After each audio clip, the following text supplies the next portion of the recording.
Hi, it's Therese and I'm here for Ultinew, and today I have a really simple inlaid die cutting technique. I'm going to be using this Antique Engravings Cover Die, and I'm not going to actually use it as a cover die. That's one of the great things about this particular cover die, is that there are so many options. Because it is actually a picture as well, you can do so much with this die. I think it'd make a really great shaker too, although I didn't do that today.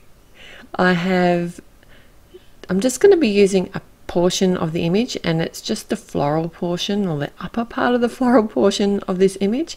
And what I need to do is actually cut it out a few times in the colours of the cardstock that I want to do the inlay die cutting technique with. So I've used white for my outline, and then I've come in with some Warm Sunshine and Apple Red. There's some Ultinew cardstocks, and I'm making a mess here, but that's okay. I also decided to bring in some bright pink as well as some lime green. So they're just some other cardstock scraps that I had on hand, and I thought these colours would go really well together and make for a fun design.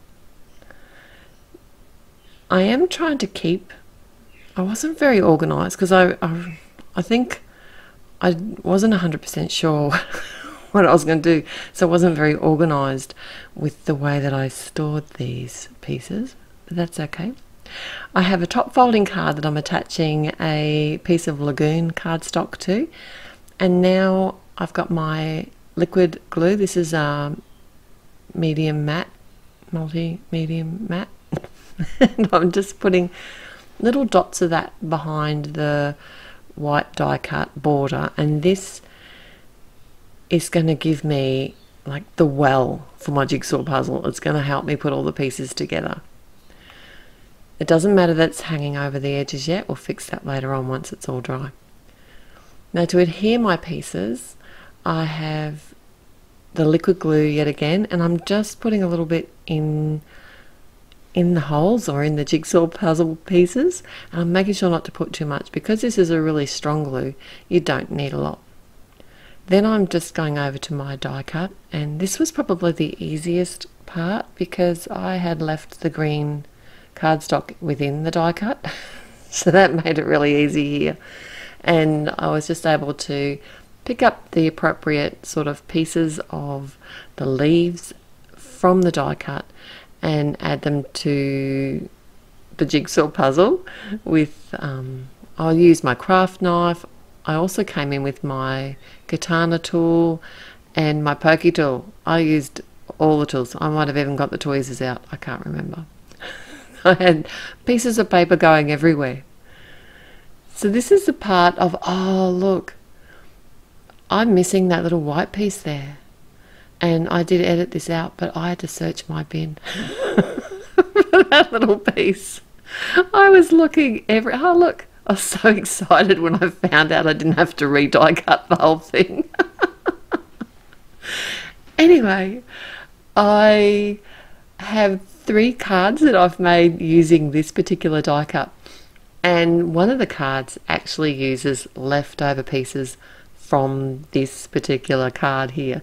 So if you head through the link below, you'll find what I did with those pieces, as well as another card using this cover die. It's a beautiful cover die, and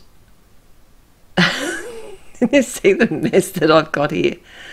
I struggled to find some of these pieces. I don't know what I did when I die cut it. I wasn't concentrating, like I said.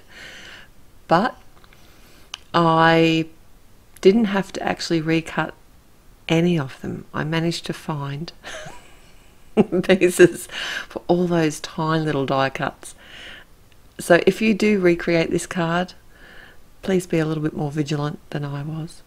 Oh, I didn't bother showing you how I actually adhered all those flower petals in, but I am going to show you how I did this section. So these are such tiny little pieces on the center of the flower. I've added my liquid glue directly to the card front, and now I'm just holding the die cut over top and then coming in with my pokey tool and actually adhering the little tiny pieces into those holes. And then I can just press them down and straighten them up, and that just saved a lot of time. Alright, now it's time to get rid of those ugly edges. I've just got a long, straight, sharp pair of scissors, and I just flip my card over to do that, and it does make a big difference. I'm adding a white heat embossed sentiment from the Sweet Friend stamp set on some dark grey cardstock, and I can just cut that down. I didn't want it to be very big. I wanted this to be quite a clean and simple design. Even though it's a nice bright card, it's still a fairly simple design, and then I can just pop that up on the front of my card.